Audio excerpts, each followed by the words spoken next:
purpose of this lab was to observe an object moving at constant velocity and analyze its motion by comparing it to a computational model that used the properties of Newton's second law to predict the velocity and position of the object over time. To do this, I recorded a video of a marble rolling across a table and logged its position at small time intervals over the course of a total of 1 second using tracker software. I then used Newton's second law to predict future positions based on the marble's initial velocity that would occur in a situation where the net force on the system was zero in order to create a model in VPython of the marble's motion. When comparing the actual position of the marble to the model's predicted position over time, I found that while the model was fairly accurate over a short time interval, as the time increased, the difference between the observed position and predicted position was significantly greater, indicating that the net force on the marble was not exactly zero, as it was in the computer model. The actual video I recorded of the rolling marble was longer than 1 second, but I restricted the time interval in order to work with a more ideal system. By starting the time parameter a few seconds after the marble was pushed, the initial force required to set the marble in motion and its resulting acceleration could be disregarded in order to ensure that they did not interfere with any calculations of the supposedly constant velocity motion. Also, keeping the time interval as short as 1 second allowed the lengths of the time steps to be even smaller, providing a more detailed and therefore more accurate representation of the observed positions of the marble. After choosing the portion of the video to analyze, I had to decide where to place my coordinate axis. Since this lab studies constant velocity motion, the system was only moving in one direction, which meant that it could be modeled in a one-dimensional subspace using a single axis. I placed the origin at the initial position of the marble, where time was zero, and with the positive end of the axis pointed towards the direction the marble was moving. It is important to note that the axis and origin could have been placed anywhere to study the motion without changing the analysis, but using those that I chose made the data simpler, not only to collect, but also to view in a position versus time graph, to compare to the model. I could have even flipped the axis, having the positive direction facing the opposite of the marble's motion.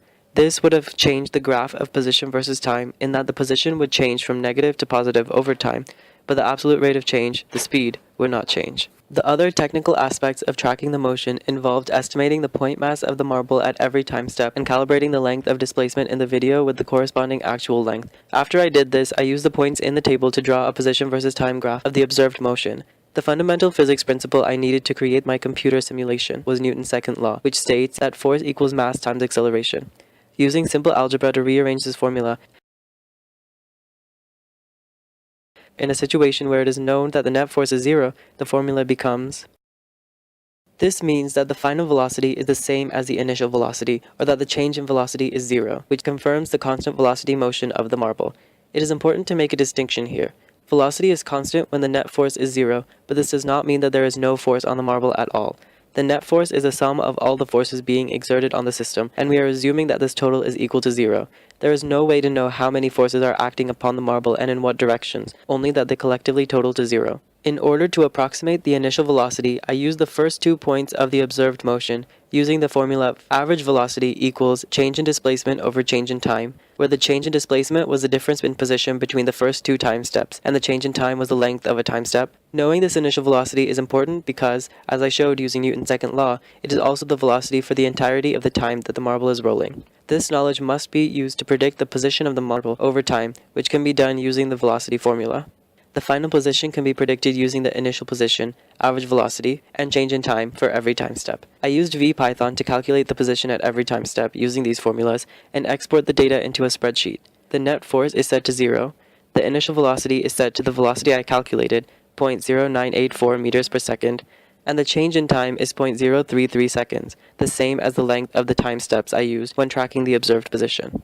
Now come the major results of this lab, comparing the observed positions of the marble to the predicted positions of the model. I graphed the 2 sets of data on the same position versus time graph. It is evident that the predicted data do not fit the model exactly.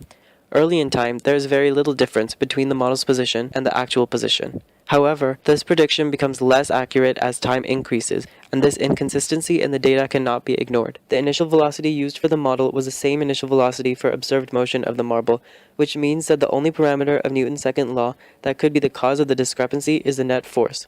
If the net force on the marble was not zero as it was in the model, but instead was pushing against the direction of motion, the marble's velocity would slow down over time, which is exactly what happened in the observed situation. There are many possible reasons for the net force on the system not being equal to zero. It is likely that the marble was experiencing friction as it rolled across the table because the table was not perfectly smooth and flat, and the marble was probably not perfectly round. Any roughness on either rubbing against the other would have led to the force of friction opposing the motion, which would decrease the velocity as time increased. In addition, the marble rolling on the table created a noise, which meant the system was losing energy through sound waves. Other possible explanations for the apparent decrease in speed include the fact that the video is a two-dimensional representation of three-dimensional motion. The marble's velocity vector actually consisted of a horizontal and a vertical component, but the video could not demonstrate this information since it recorded the motion in 2 dimensions. Finally, there is always the problem of human error. I had to personally estimate the point mass at every time step, and it is very likely that my guesses were not completely consistent. Overall, the points were fairly accurate, but this variability in the observed positions could be the cause for some of the data discrepancies.